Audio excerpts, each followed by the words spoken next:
Okay, so this is the demo rule. This is a buy box setting. This is the rule section. And you can see you can configure your own repricing rule. And behind the rule, there's a schedule header, and you can just click into it. This is the repricing scheduler that we just talked about. Click into it. And then you can configure you want the repricing activity to stop from 8 a.m. in the morning. You can specify the time zone over here. And then you want to start repricing, let's do it 1 a.m. over here, 7 a.m. over here, and you want to bring the price back up. We can use max price over here, give it 0 value. All right. And then, so every single day, start from 1 a.m. BQool will stop repricing to a listing that got assigned to this repricing schedule. And then we will use the max price as a new price from 1 a.m. to 7 a.m. After 7 a.m., we will start receiving the price change report, and we will adjust your listing from the new price, the max price. That is the repricing schedule. So this is the repricing rule. Okay, so from the very beginning, so called buy box setting, that is the only setting that will superset the rest of the setting when you are in the buy box. This is setting BQool will use when you are in the buy box. Okay, so before you win the buy box, when you are still competing for the buy box, we will be using repricing setting. Can you go back to the options in there, or do you want to go over that later? What do you mean? What kind of options? In the buy box setting? Yeah, I would prefer just do it later. Okay. I will definitely come back. I just focus on repricing setting first, and later we'll come back to the buy box setting. So guys, keep in mind, repricing setting is a course of action BQool will assess, BQool will use when you are not in the buy box. So that's you are not in the buy box, and you can choose whether you want the system to compete with the lowest price within the competition, or you want the system to only compete with the buy box price. Remember, the situation over here will change if you choose you want the system to compete with different metrics. So let's say I want the system to compete with the buy box price. Okay, actually the very first step the system will look is the choose competitor section. This section, you are able to tell the system, I only want to compete with certain competitors. If I don't want to compete with non-featured FBA because I feel like they would never get the buy box, I don't want to waste my time on them. You can just toggle off. Or I can just choose I only want to compete with FBA and Amazon. You can do like this as well. And then just scroll down all the way to the custom setting. So custom setting is the first rule that system will check on. So the system will scan all the competition to see, to exclude certain sellers within the competition. The system will try to look who is the eligible competitors. So over here, you can exclude seller with backorder product. And also you can, let's say I want to exclude seller positive feedback lower than 90%. And also I can put 1,000 over here. So with these three settings in the customer settings, the system will only compete with the seller with the positivity rating above 90%. And the system will only compete with the seller they are not on back order. And if you're selling used item, you can further specify how you want a system to compete with the used item. You can choose same or better, or you can just choose use, and you can specify what kind of items condition that you want to compete against. For this one, exclude seller with handling time more than 2 days. Yeah. If the seller has handling time more than 2 days, I don't think you want to compete with them. I don't even think they can even with the buy box unless they are Amazon. That does happen. That does. I've seen stuff. Of course. Cool. So custom setting is the first filter, just put it this way. It's the first filter that the rule will use to just filter out those sellers that are not eligible, or you think they are not eligible to compete with. And then the system will move back up to the top. The system will check, okay, you only want the system to compete with Amazon and also compete with FBA. Right here, I know I'm just kind of jumping around, but here you can see if you don't want to specify the rest of the scenarios, the system will only use this section. And the system will look for the eligible competitor between your min and max prices. That's very important. That's very essential. So when the buy box winner is above your minimum price, this is how you want the system to reprice your listing. By the setting that we set over here, we will price you below of the buy box price, 1 cent below. Of course, you can price above, but you can just price 1 cent below, or you can use a percentage. You can use 3%, or depends on you.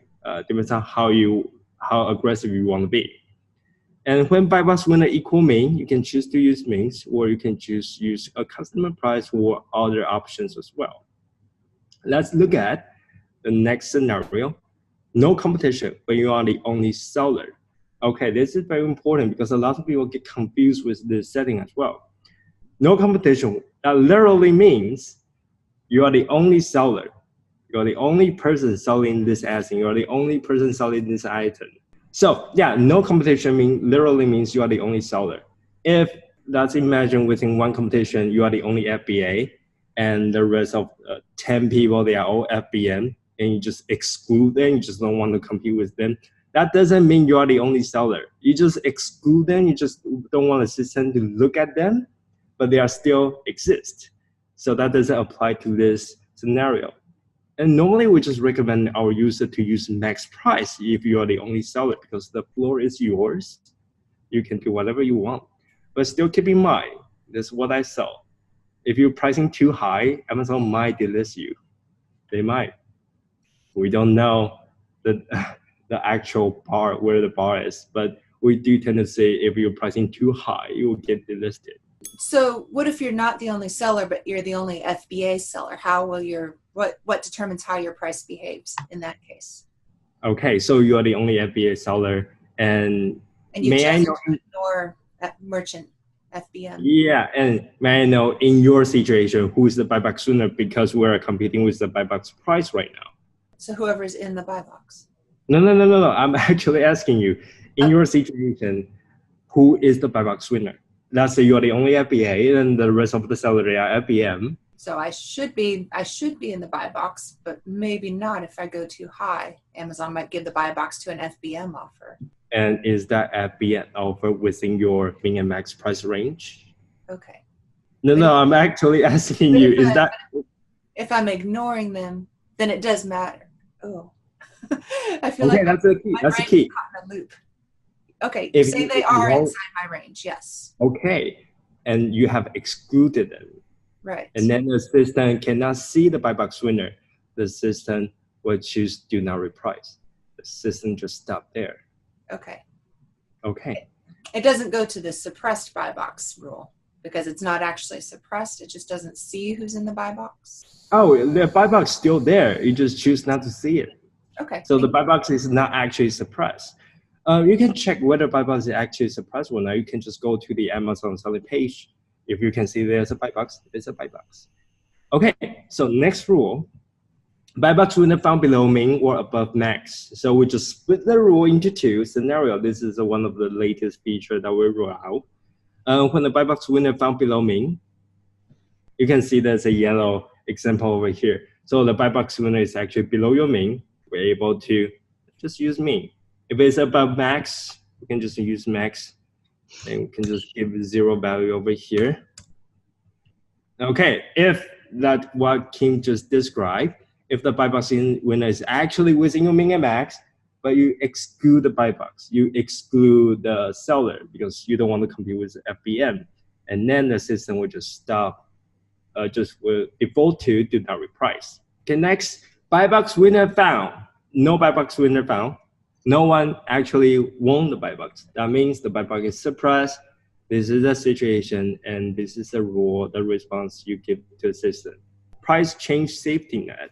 So this feature right here is to prevent listing hijackers, because when someone is stealing your item, probably they are selling knockoff.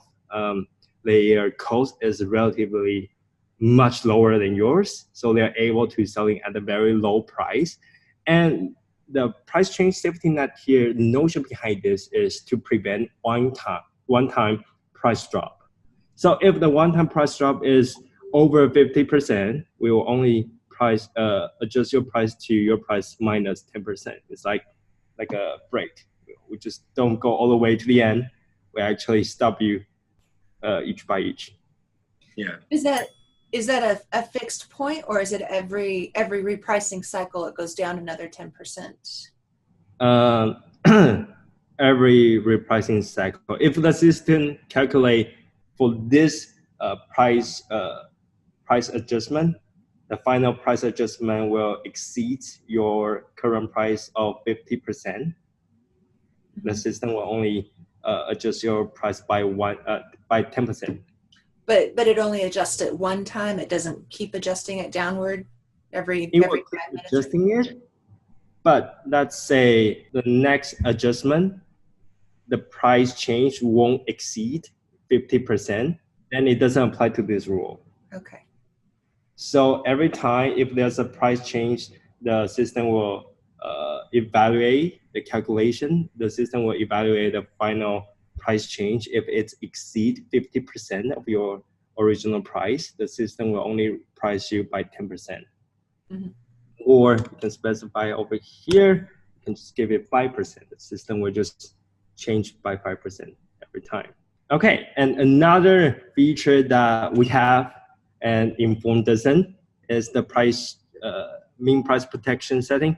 The idea here is when you set a minimum price on the BQool end, that is the floor. And no matter how competitive, how intense the competition is, when you hit the floor, BQool will never go even further. So that is like a default setting.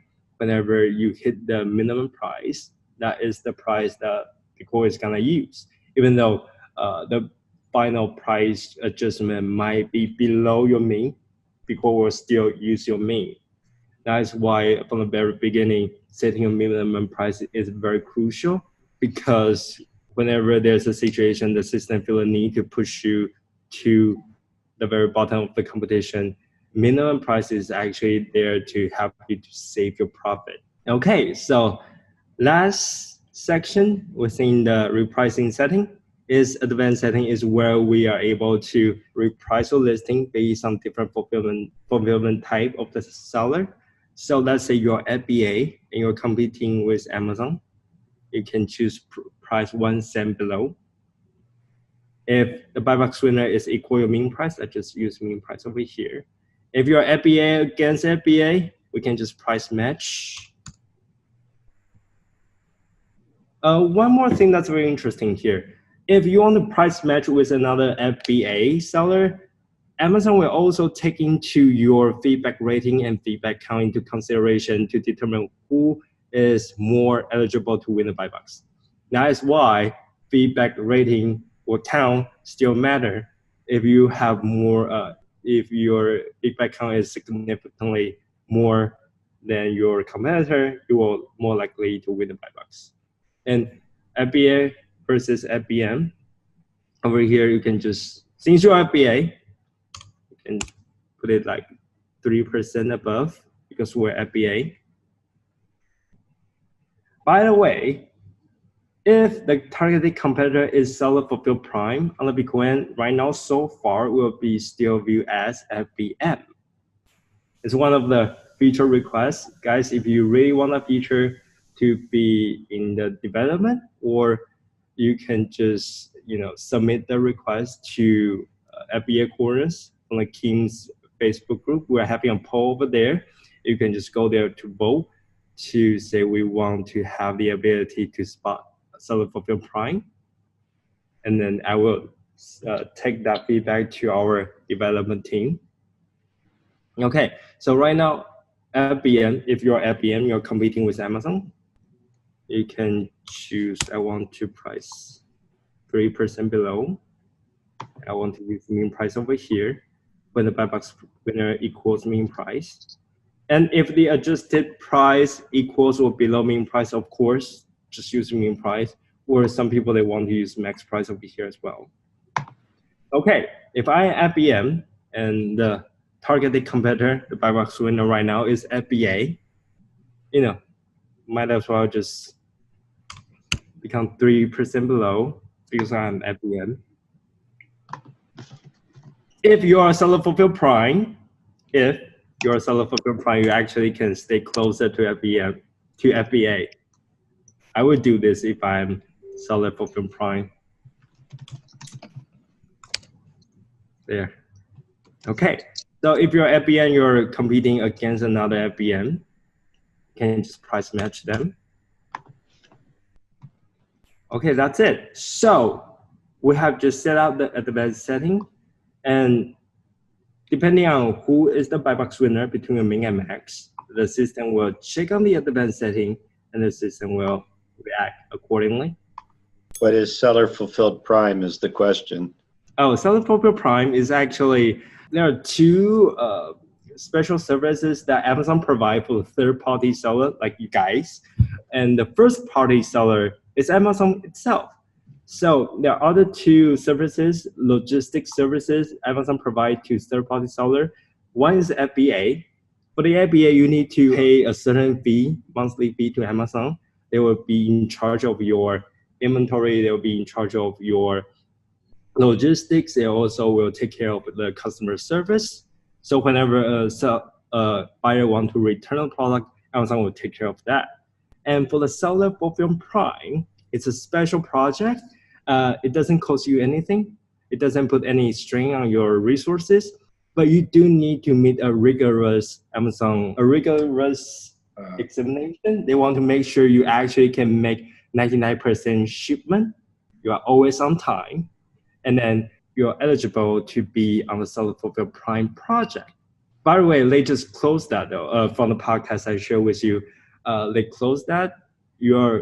Right now, if you apply for the seller fulfilled prime, you will be put on the wait list, and Amazon will just assess your eligibility to be on the seller fulfilled prime. You will have a seller fulfilled prime badge right next to your listing. So if I am an Amazon buyer, I see there's a prime badge right there. I know you will fulfill my order in a timely manner. So it's a badge of honor, but you're committing to ship the order similar to merchant fulfilled. And a lot of times what you need to do is specify the footprint within where you want to fulfill orders for seller fulfilled prime. If you just turn it on for everywhere, you're promising to deliver to all 48 states within 2 to 3 days at 99% accuracy. And that can get very expensive. So people who live, say, in Tennessee, Kentucky, Ohio, or even on the eastern seaboard of the United States, it can be a very good option to reach customers a little quicker than sending it in and waiting for it to be checked in and waiting for Amazon to fulfill the order. But you have to be very careful that you know your seller fulfilled prime settings before you turn it on. That's a very good input. Yeah, so for seller fulfilled prime, you get to control your whole inventory. And also you get to have the advantage to be as FBA because the conversion rate, the channel will increase drastically. You're welcome. Okay, so that is for the advanced setting.